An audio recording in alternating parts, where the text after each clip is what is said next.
Okay, well, here we are. Coming to you from the Great White North with the cold hard truth. Hey, yesterday I said something that kind of didn't make sense, possibly. I was talking about parent-to-teacher ratio. What I meant to say is optimal school day. Optimal school day for learning. 3 hours. 3 hours, not 8, not 10, not 5. 3 hours for no kidding, optimal learning. This coming from studies and also coming from an associate of mine, what do you call it? Not a colleague. Well, he is a colleague. He flew helicopters in the Army, and so did I. Anyways, he has a brand called the Brainy Bunch, and he has, I think, he and Mona Lisa have like 10 children, and the 4 or 5 oldest have already well on their way. I mean, they all had 4-year degrees before they were 17. So before they entered high school, they had their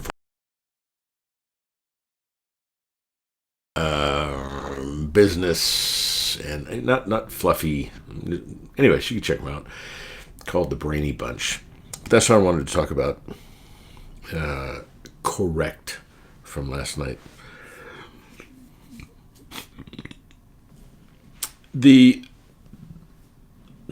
I think I'm going to talk again from Khalil Gibran, because I just love his work. And I hope you would too. And I'm going to talk about pain, because that one is constant. I don't know how many people out there listening in listening world, there might not be any, but if anyone is listening, there's a fairly high probability that you might be a vet. And if you're a vet, there's probably a pretty high probability that you have some kind of disability. That being said, pain. This is from Khalil Gibran, The Prophet, written 1800s. And just amazing work. When was the first copyright of this? Sorry, 1923. So, 97 years ago. Soon. And a woman spoke. Tell us of pain. And he said, your pain is the breaking of the shell that encloses your understanding. Even as the stone of the fruit must break, that its heart may stand in the sun, so must you know pain. And could you keep your heart in wonder at the daily miracles of your life, your pain would not seem less wondrous than your joy. And you would accept the seasons of your heart, even as you have always accepted the seasons that pass over the fields. And you would watch with serenity through the winters of your grief. Much of your pain is self-chosen. It is bitter. It is the bitter potion by which the physician within you heals your sick self. Pain is the bitter potion by which the physician within you heals your sick self. I'm going to make a t-shirt with that on that. Therefore, trust the physician and drink his remedy in silence and tranquility. For his hand, though heavy and hard, is guided by the tender hand of the unseen. And the cup he brings, though it burn your lips, has been fashioned of the clay, which the potter has moistened with his own sacred tears.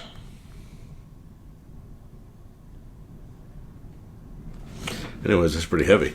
But yeah, it is the bitter potion by which the physician within you heals your sick self. I really like that. So, any of you, one day I'll talk about dogs. I have an interest in dogs. I have an American Bulldog.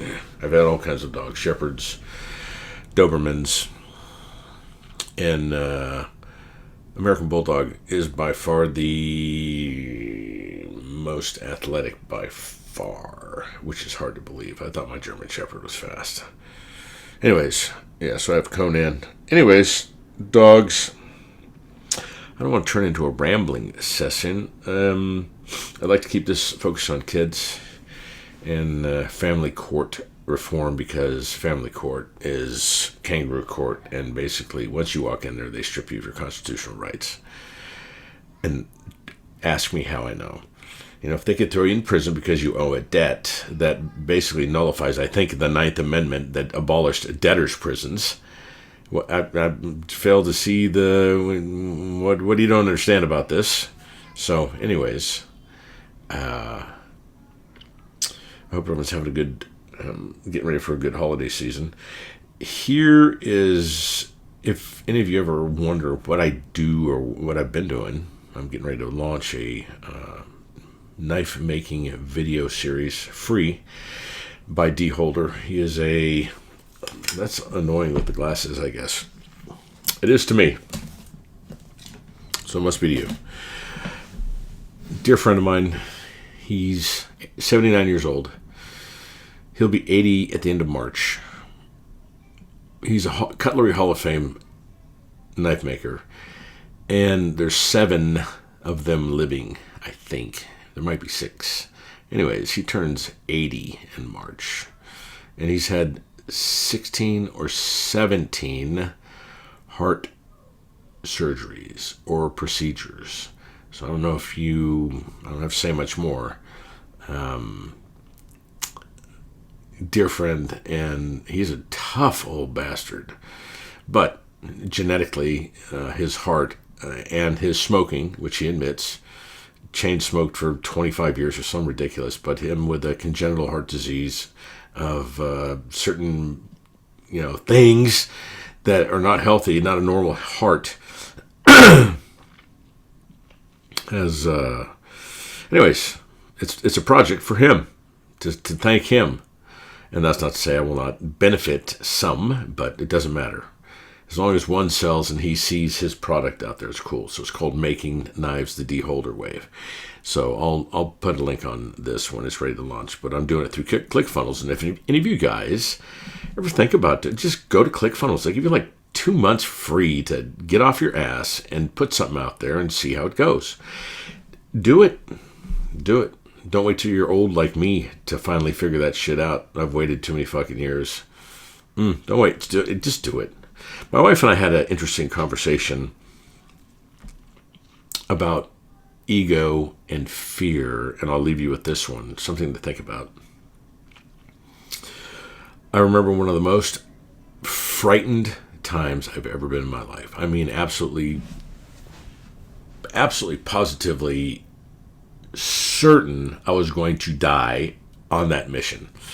And the mission was flying. I was in an F-16 harm shooting squadron, and we went north to Baghdad to cap and taunt enemy surface air missiles to shoot at us, so we could shoot them and destroy them. So we could shoot them with our harms and basically blow up their radar site. So, okay, sounds good, except, you have to be down in the heart of the envelope. So you're in the teens, kind of like their no escape zone thing. So you're in the teens, playing with them, trying to get them to shoot you, while your bros are up in the higher. So anyways, that was the mission. And as you can see, there's some perplexing problems conducting the mission. I'm playing cat and mouse, 200 miles into the country. So if you do get shot down, that's a long fucking walk. All right. Or the SAR, actually, the SAR. The SAR recovery would be a Herculean task, but they do it. Anyways, I thought I was going to die. I almost convinced myself, but here I am talking to you. So the ego, this thing that's evolutionary, the intent, I believe, was to keep you safe, so you wouldn't wander away from the fire, and oh, by the way, he's gone now. He never came back. So to keep you safe, not to keep you satisfied with what you have, as long as you are, sustaining yourself, as long as you're surviving. So that's the thing that makes up the stories that keep me and others from actually executing, actually doing something. It's just the fear of absolute unknown bullshit. It's all made up. So don't listen to that. Just do your thing. You can do it. Why not? If you can't do it, it's because you're saying you can't do it. Who else can tell you? How many great people started because someone said, "Oh, you'll never." Just like Michael Jordan's story, right? His high school football coach, if I remember correctly, told him he'd never be a good basketball player, and he was right. He became a great basketball player. Anyways, another tip for people homeschooling. Now check this one out. My wife and I have discovered that our children like to do specific things at specific times of the day on a regular basis. And in the morning, they're more artistic. So we do artsy, craftsy kind of stuff in the morning. And in the afternoon, kind of middle afternoon, 3, 4, math and reading is very good. And we don't teach our kids more than 3 hours a day. It's a 3-hour school day here. And that's what studies show, and they seem to be doing fine since my first grader is almost halfway through the second grade. Now that it's halfway through the first grade, she's a year ahead. Okay, half a year. You can do don't do math in public, man. It's fight a public rule. Anyways, so watch and see what your kids, what they're inclined to do, and then facilitate that. And that goes back to the CIC model of curiosity, imagination, and creativity. And just feed them that. The raw materials so they could. I should tell you tomorrow I'm going to tell you some of the things my kids tell me during the day, and you tell me that they're not, their imagination is stifled. Some of the things they come up with, my goodness. Anyways, you may have similar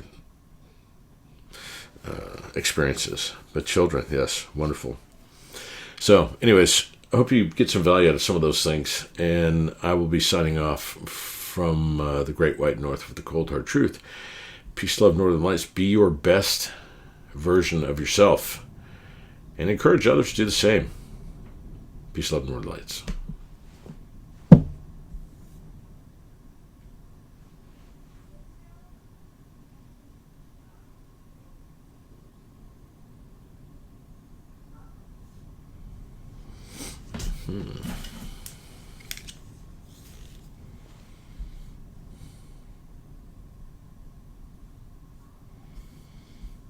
Mm-hmm.